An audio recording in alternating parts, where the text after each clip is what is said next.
Hello friends, welcome to the next class of Learn English with Rosie Vittal. So these days we are doing fill in the blanks जिससे कि आपको spoken English यानी English बोलचाल में plus writing में भी बहुत help मिलेगी. You will be learning many rules, you will be revising many rules and it will help you in speaking as well. So let us start. ये servant और shopkeeper के बीच में बातचीत है. सर्वेंट शॉपकीपर से कहता है I need some advance money in advance. Shopkeeper why just 2 days ago you give your salary. Servant yes but half of my salary deduct मतलब माइनस कर देना, काट लेना. Shopkeeper because last month you take too many leaves. यहाँ पर हम क्या गलती करते हैं, हॉलीडेज़ लिख देते हैं. जो हम लेते हैं वर्किंग डेज में दैट इज़ लीव. हॉलीडेज़ तो हमें मिलती हैं संडे सैटरडेज़ या कोई फेस्टिवल हो तो दे आर हॉलीडेज़. जब भी हम लेते हैं that is leaves. Servant my mother in hospital an operation. Shopkeeper oh when will operation perform. Servant it perform next week. Shopkeeper it mean मतलब है you take more leaves. Servant I have to. ये spoken में क्या है कि आई के साथ will लगा देते हैं, लेकिन जब इसको बोला जाता है तो ऐसे बोलते हैं I have to. Shopkeeper have you deposit money the operation. Servant no money deposit yet अभी तक. Shopkeeper when you deposit the money. Servant it's a government hospital. It is, ये वॉज भी हो सकता है, हैज़ भी हो सकता है, डिपेंड करता है कि इसके बाद क्या आ रहा है. यहाँ पर इसका मीनिंग है it's a government hospital, they not charge any money. Shopkeeper then why on the earth. ये ऑन द अर्थ का कोई मतलब नहीं है, सेंटेंस है कि why you ask for money. On the अर्थ आता है लाइक हैरानगी शो करने के लिए या शॉक, जैसे हम स्पोकन में कहते हैं ना, तो फिर तुम मांग क्यों रहे हो. तो अब ये टोन लिखने में कैसे आएगी, तो ऑन द अर्थ लिखा जाता है. इसका मतलब धरती पर नहीं है, इसका मतलब कुछ भी नहीं है यहाँ पर. तो डब्ल्यू एच फैमिली के बाद हम लगाते हैं वाई वैन वेयर, मोस्टली इन्हीं के साथ लगता है. Ask for money, ask for मतलब होता है मांगना. The servant this money spend buying the medicine her. Shopkeeper but you can not give more 1000 rupees. Servant it more enough thank you. It very kind you. Shopkeeper okay take very good care dash your mother. Servant yes I it's my duty. So आप जल्दी से blanks को fill up कीजिए and then see how many of your answers are correct.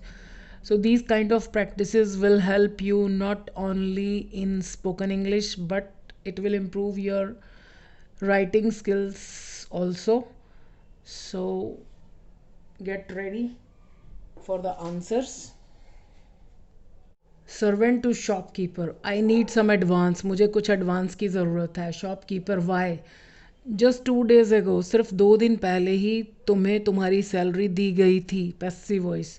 You were given, had been given नहीं आएगा. Had been given का मतलब है कि ये काम होने से पहले ये हो चुका था, तो हम ऐसा कुछ नहीं बोल रहे. So you were given your salary. अब मैंने कुछ स्टूडेंट्स को देखा वो क्या करते हैं कि उनको पैसिव वॉइस स्ट्राइक नहीं करता तो वो लिख देते हैं कि यू हैड गॉट, मतलब वर्ड ही चेंज कर देते हैं. तुमने नहीं दी तो मतलब तुमको दी गई थी, दो ही मतलब हो सकता है, या तो तुमने दी या तुमको दी गई. अब सर्वेंट थोड़ी ना देगा, सॉरी शॉपकीपर है. हाँ तो ये सर्वेंट है ना you. So you were given your salary. Servant yes हाँ दी तो थी but half of my salary was deducted. लेकिन आधी तनख्वाह तो मेरी कट गई, मतलब काट ली गई. ये भी पैसिव वॉइस है. Shopkeeper because last month you had taken too many leaves. क्योंकि तुमने पिछले महीने बहुत छुट्टियां करी थी. अब ये काम वो कर चुका था पिछले महीने, मतलब ये वाली से भी पुरानी बात की जा रही है. तो you had taken too many leaves. Holidays नहीं आएगा, ये मैंने आपको पहले भी बता दिया, लेकिन ये अक्सर गलती होती है.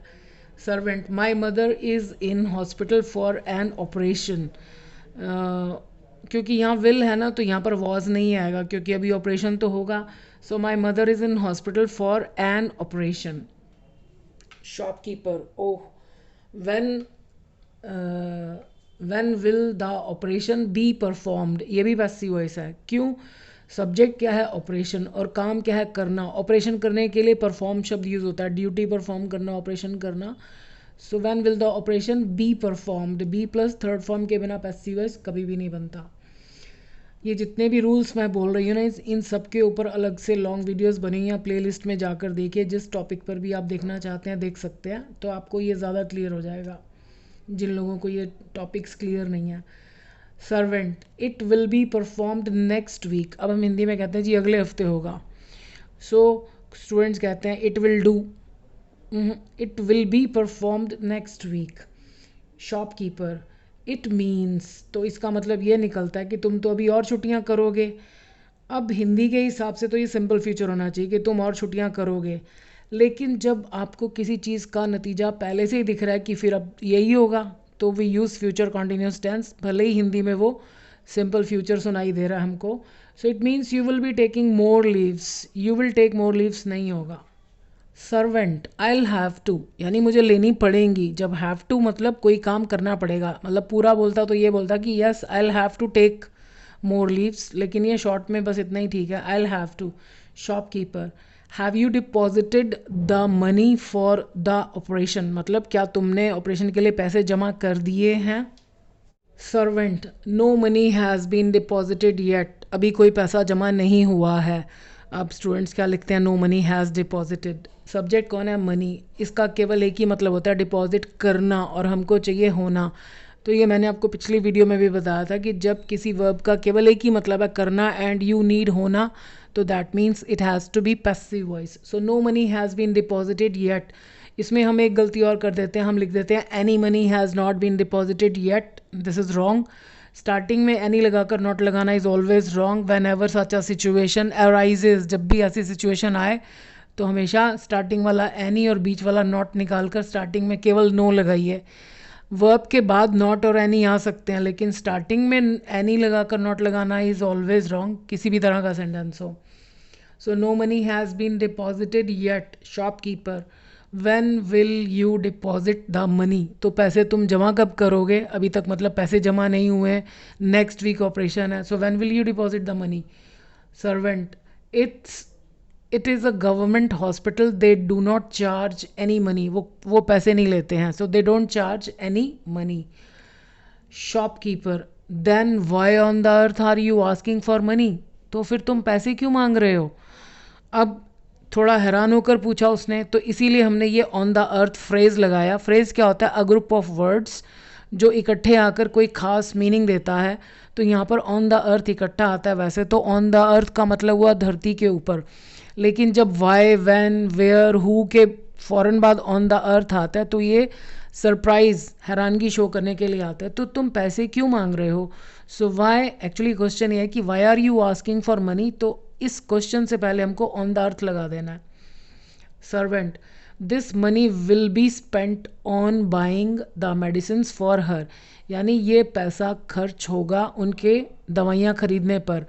अब इसका मतलब ही खर्च करना होता है, और हमको चाहिए खर्च होगा या किया जाएगा, तो पैसिव वॉइस है। पैसिव वॉइस दो चीज़ों के बिना कभी नहीं बनता, बी प्लस थर्ड फॉर्म। अब I N G, on buying, खरीदने पर खर्च किया जाएगा, for on buying the medicine for her. Shopkeeper, but you can not be given, तुम्हें 1,000 से ज़्यादा नहीं मिल सकते हैं, तो but you can not be given more than 1,000 rupees, ये भी पैसिव वॉइस है।